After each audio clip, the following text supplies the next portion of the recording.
Let's see if we can get the seller to pay for some of your closing costs. How's that work? Let's find out.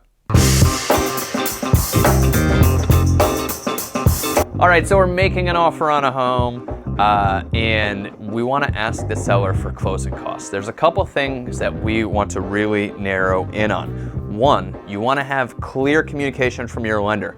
How much closing costs are you going to need? How much money are you going to need to bring to the table to close on the house? That way we know how much we can ask for and then figure out how much we should ask for. So we want to keep your cash out of pocket down, and that usually makes it easier to buy if we can keep your cash out of pocket down.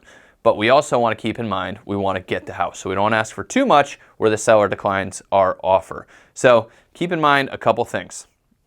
We're trying to make an offer that will meet the seller's needs. And what the seller cares about is how much money they're going to walk away with at closing. And so if we need to get more closing cost assistance because we want to limit our cash out of pocket, we can sometimes ask more on the purchase price because we're asking for more closing costs. That way the seller is getting the money that they need and you have less cash out of your pocket. On the same hand, keep in mind that you will be driving the price, the principal amount of your mortgage up, which will take longer to build equity. And if you need to sell sooner and sell in a couple of years, it'll make it a little bit more difficult to do that.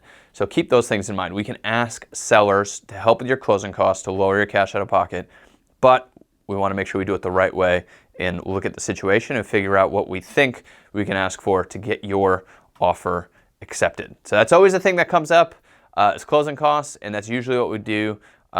We can ask the sellers for some closing costs in the right situation.